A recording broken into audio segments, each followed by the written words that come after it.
Hey, rail fans! We spent Christmas in Abilene, Texas, and I was pleasantly surprised by all of the rail traffic. Abilene, population 122,000, owes its heritage to the railroad. It was founded in 1881 when the old Texas and Pacific was building a line west from Fort Worth to California. The T&P never made it to California on its own, but eventually connected with the Southern Pacific at El Paso. Along the way, when it got to the Fort Griffin Buffalo Gap area in west central Texas, it founded the town and named it for Abilene, Kansas, where many a Texas steer was driven to catch the railroads to meet packers in Chicago. Today, three different railroads run through the Abilene area, including Union Pacific and BNSF. 20 miles west of Abilene, about a mile off Interstate 20 near Sweetwater, the two lines run together for a bit near County Road 109 as the lines go into town. It's a great place for train spotting. Carrie and I went out on Christmas afternoon scouting for what we hoped would be a great day of rail fanning on December 26th. Even though the radio scanner had been very quiet, when we got to the area of County Road 109, we spotted a loaded BNSF coal train pulling into the siding there with some kind of mechanical issue. As we sat waiting for BNSF's 4985 to get it sorted out, we were surprised by Union Pacific engine 8076 quietly pulling a westbound manifest past the scene, being assisted by engines 6056, 8052, and 8247.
Sweetwater is the western end of BNSF's busy Lampasas subdivision, which runs east from there to Temple, Texas on Interstate 35 north of Austin.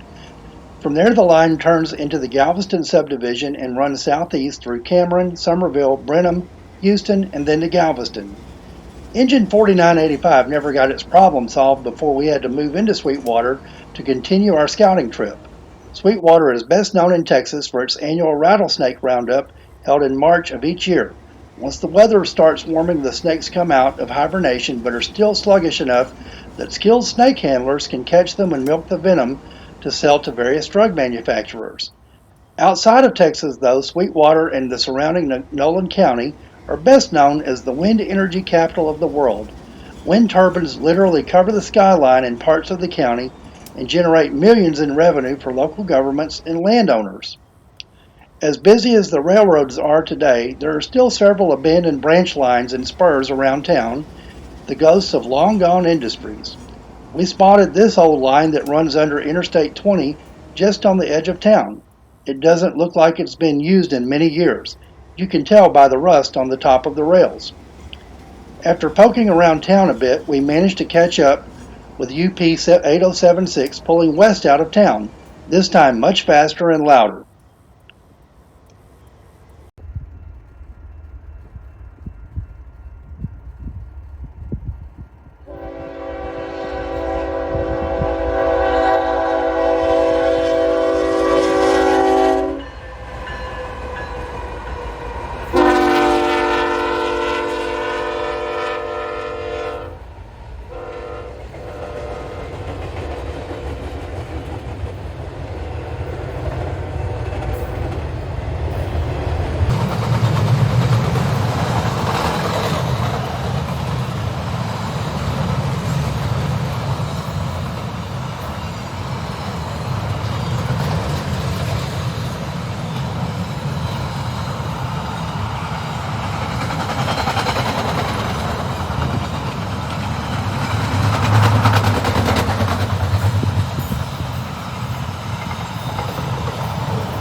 On December 26th, we came back to the spot on County Road 109 and were immediately greeted by an eastbound Union Pacific manifest led by engine 8015 and assisted by 6860 and 9050.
Downtown Abilene itself is a hot spot for trains. In a 1 hour period one morning at breakfast, we counted 4 trains on the same main line. After eating, we managed to catch an eastbound manifest through town, led by 5468, 5433, and 7214.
We spent most of December 26th driving around between Sweetwater, south to Ballinger, and then to Coleman, Texas, to check out the Texas Pacifico Railroad that runs from Coleman west to the Texas-Mexico border at Laredo, where it connects with Mexico's rail system.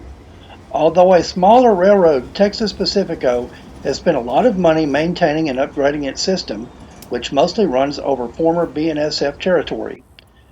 We weren't lucky enough to catch any trains, but it was still interesting to poke around Ballard, Texas. Its present city hall is in the old Santa Fe Railroad Station, shown here, and the building still sports the old Santa Fe logo on several facades. It's also on the Colorado River, which is one of the major rivers that run from North Texas to the Gulf of Mexico. I was rather impressed with the modern concrete and steel railroad bridge that crosses the river and the recent maintenance along the rail route.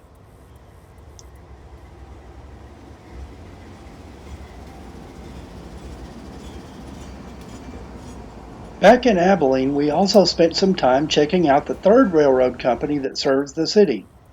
Southern Switching Company is a very small short line that branches both north and south off the Union Pacific Main Line, providing switching services to many local industries along Highway 84 that runs north and south through town. It's a subsidiary of Iron Horse Industries, which owns a number of short line railroads across the United States. Southern Switching has four small switch engines, including a former Norfolk Southern GP 38-2, shown here in its old black and white livery. All four of its engines were sitting idle with nothing to do over Christmas, but it was still interesting to see.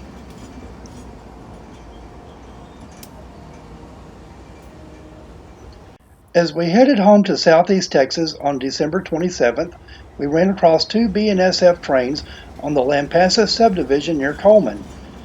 First up was a string of empty coal cars led west by engines 6734 and 9350 at the head end and being pushed by engines 8996 and 9676.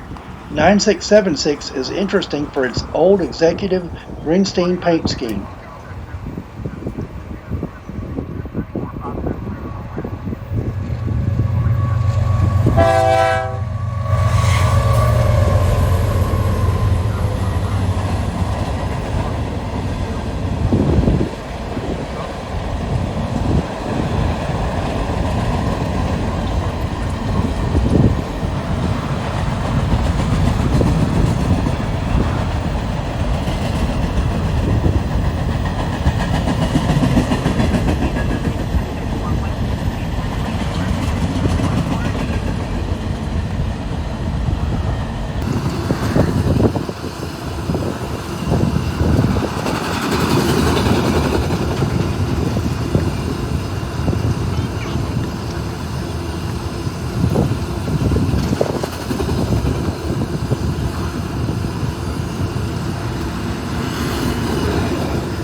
As we got into Coleman, we caught an eastbound manifest led by engines 8216, 2987, and 4863 as it crossed a grade separation at Highway 283.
And now for a bonus train. As we neared home on Highway 105 as it runs parallel to Union Pacific's Navasota subdivision, we encountered a rock train just east of Plantersville, Texas. I got some exasperated looks from Carrie as I pulled to a stop to get a video. Fortunately, it only took about 5 minutes as we were both tired after 7 hours on the road.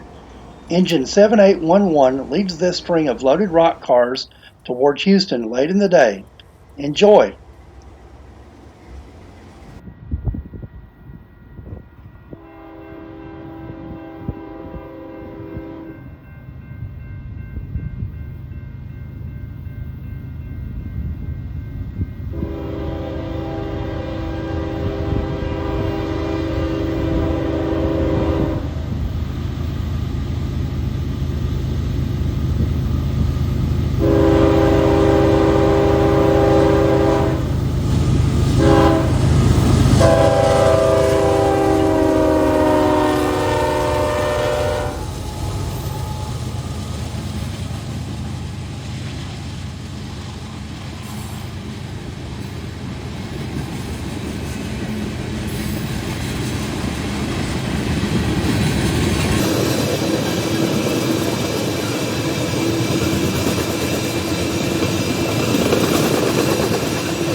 Thanks for watching.